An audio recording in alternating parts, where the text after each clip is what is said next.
সুপ্রিয় দর্শক, আপনাদের একটি আধ্যাত্মিক এবং অলৌকিক মন্দির দেখানোর জন্য নিয়ে এসেছি আজকে। শ্রী শ্রী কালীমাতার 10 মহাবিদ্যার অন্যতম শ্রী শ্রী মাতঙ্গী দেবীর বিগ্রহ অত্র ফেনী জেলাধীন পরশুরাম থানা সদরস্থ পরশুরাম বাজারে প্রতিষ্ঠিত হয়েছে। উক্ত বিগ্রহ প্রতিষ্ঠান সম্পর্কে সুনির্দিষ্টভাবে ইতিহাস জানা না গেলেও এলাকায় লোকমুখে বহু কিংবদন্তি এবং কথার প্রচলন রয়েছে। প্রায় 266 বছর পূর্বে এই এলাকাধীন বাউরখুমা প্রকাশ দুলাচাঁদ গ্রামে বিশিষ্ট সংস্কৃত পণ্ডিত এবং পরম ধার্মিক শ্রীযুক্ত রামসুন্দর ভট্টাচার্যের বাস ছিল।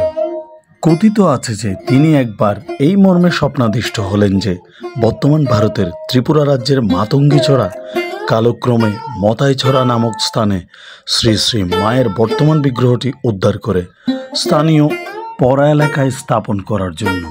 সেকালে মাতঙ্গীছড়া বা মতাইছড়া নাম প্রচলিত ছিল না। তিনি স্বপ্নযোগে এমন নির্দেশ প্রাপ্ত হন যে বর্তমান পরশুরাম থেকে 40-45 কিলোমিটারের দূরবর্তী অঞ্চলে নদীগর্ভে গর্ভমরণ্য মুহুরীর এক বাঁকে বালুচরে বিগ্রহটি রয়েছে। শ্রীযুক্ত রামসুন্দর ভট্টাচার্য এইরূপ একটি স্থানের চিত্র স্বপ্নযোগে দৃষ্ট হলেন। তৎকালে পরশুরাম এলাকায় বহু নাথ সম্প্রদায়ের লোক ছিল। তার একটি অংশ এখনো বিদ্যমান রয়েছে। নাথ সম্প্রদায়ের প্রধান পেশা ছিল শীতল পাটি তৈরি করা। ভট্টাচার্য মহাশয় স্বপ্নযোগে যে রূপ স্থানের দৃশ্য দেখেছেন, এর অবস্থান গভীর অরণ্যের মধ্যে।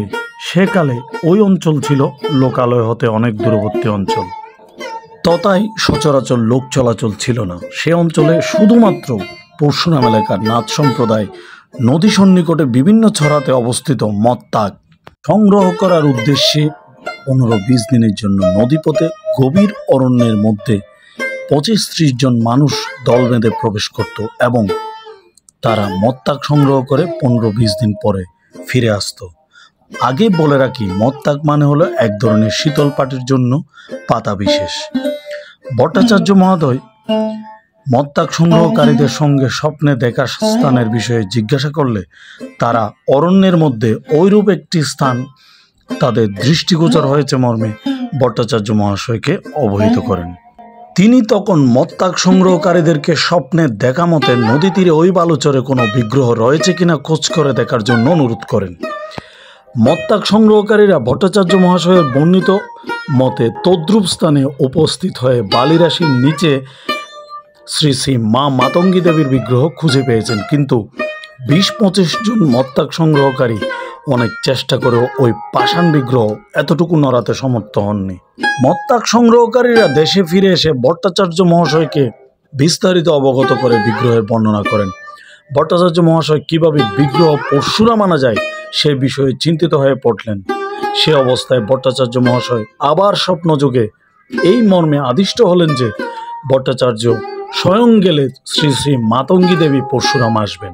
সে অনুযায়ী তিনি মত্তাক সংগ্রহকারীদের সঙ্গ নিয়ে মতাইছড়া উপস্থিত হয়ে শ্রী শ্রী মায়ের বিগ্রহ স্পর্শ করলে 8-10 জন মত্তাক সংগ্রহকারীর চেষ্টাতেই বিগ্রহ নৌকায় উঠাতে সক্ষম হয়েছেন। এই ঘটনায় মত্তাক সংগ্রহকারীগণ সহ ভট্টাচার্য মহাশয় আশ্চর্য হয়ে গেলেন।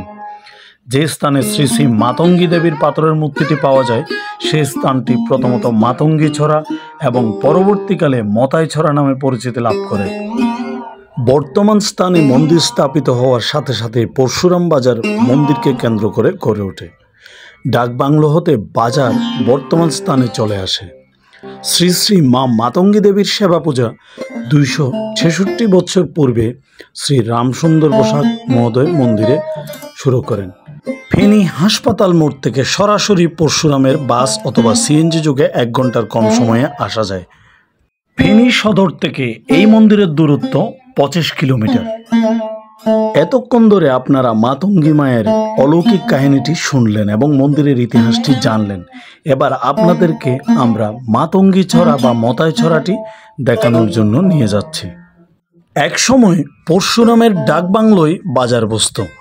মুহুরী নদীও তখন ডাকবাংলোর পাশ দিয়ে এবং বর্তমান পরশুরাম বাজারের উত্তর প্রান্ত দিয়ে প্রবাহিত হতো।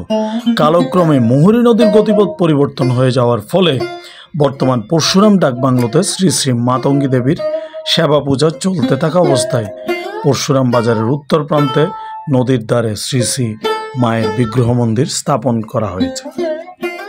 মন্দিরের ঠিক পেছনে মাতঙ্গী বা মতাই ছড়াটি অবস্থিত, অর্থাৎ আপনারা এখন যেটি দেখতে পাচ্ছেন সেটি হলো মতাই ছড়া। আপনার সময় হলে অবশ্যই মায়ের মন্দিরে একবার আসবেন এবং ঘুরে যাবেন। অবশ্যই ভিডিওটি কেমন লেগেছে আমাদেরকে জানাতে ভুলবেন না কমেন্ট বক্সে, এবং ভালো লাগলে ভিডিওটি শেয়ার করবেন। ধন্যবাদ।